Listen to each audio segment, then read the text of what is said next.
ఓవరాల్గా వారు చెప్పిన ఛాలెంజెస్ చాలా ఉన్నాయి.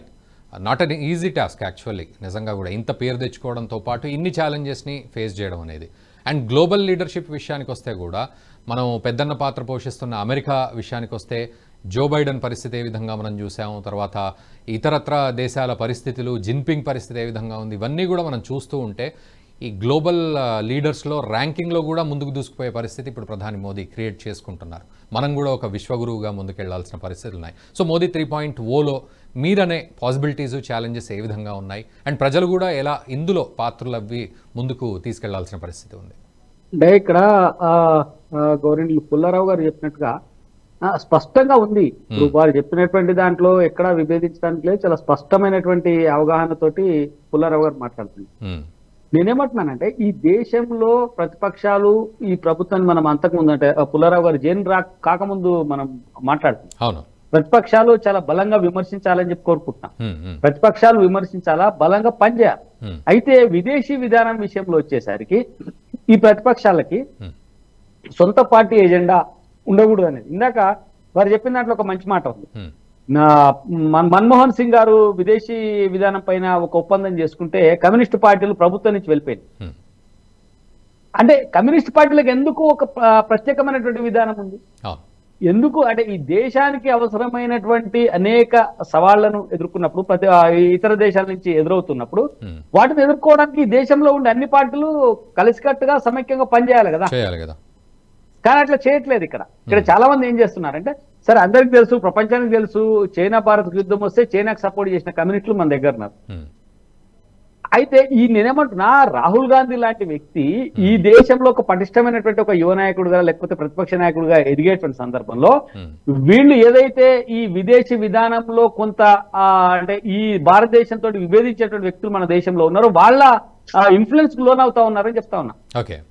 ఆ ఇన్ఫ్లుయెన్స్ లోన్ కాకుండా ఉండాలి. విదేశీ విధానం విషయంలో కాంగ్రెస్ పార్టీ కూడా ఒక స్పష్టమైనటువంటి ఒక అవగాహన.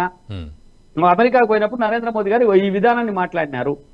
ఈ విధానం కాదు, మా పార్టీ విధానం ఈ రకంగా ఉండాలని చెప్పగలిగేటువంటి సిస్టమ్ ఉండాలి. కానీ అదేది లేదు. ఏది చేసినా వ్యతిరేకించాలా.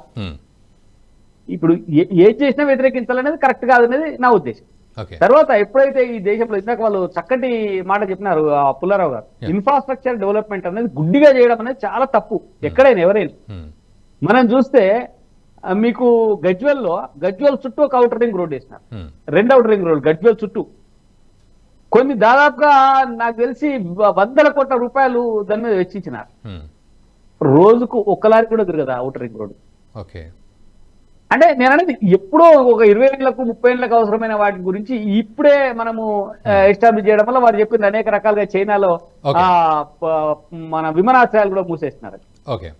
ఈ రకంగా అంటే ఏదైతే అవసరమో దానికి కాకుండా కొన్నింటిని అంటే పేరు కోసం కూడా పెట్టేటువంటి ప్రయత్నాలు గత ప్రభుత్వాలు, రాష్ట్ర ప్రభుత్వాలు కూడా చేస్తా ఉన్నాయి.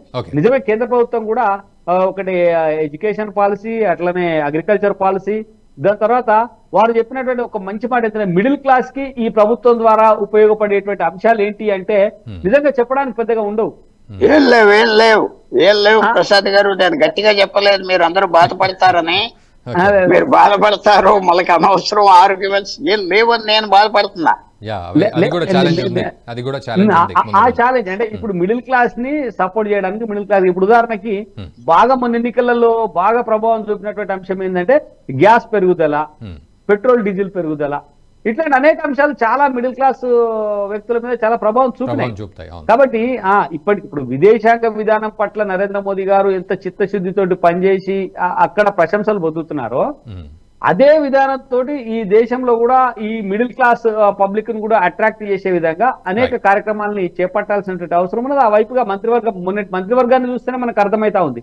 అంటే గత ప్రభుత్వంలో ఏదైతే మిస్ అయినామో దాన్ని ఈ ప్రభుత్వంలో చేసి చూపించాలి అనేటువంటి ఒక పట్టుదలతోటి ఒక మంత్రివర్గాన్ని చాలా పటిష్టంగా ఆయన ఏర్పాటు చేసుకున్నట్టుగా మనకు అర్థమైతే ఉంది. అది ఈ ప్రభుత్వంలో మిడిల్ క్లాస్ ని కూడా అట్రాక్ట్ చేసే విధంగా నరేంద్ర మోదీ గారి పాలన ఉంటుందని చెప్పి నేను అనుకుంటా ఉన్నాను. ఈ వీడియో మీకు నచ్చినట్టయితే లైక్ చేయండి, 10 మందికి షేర్ చేయండి, అలాగే కామెంట్ల రూపంలో మీ అభిప్రాయాలను మాతో పంచుకోండి. Nationalist hub group of channels ను సబ్స్క్రైబ్ చేసుకుని తెలుగునాట జాతీయవాద జర్నలిజాన్ని ప్రోత్సహించండి. ఈ వీడియో కింద ఉన్న బెల్ ఐకాన్ పై క్లిక్ చేయడం మర్చిపోవద్దు.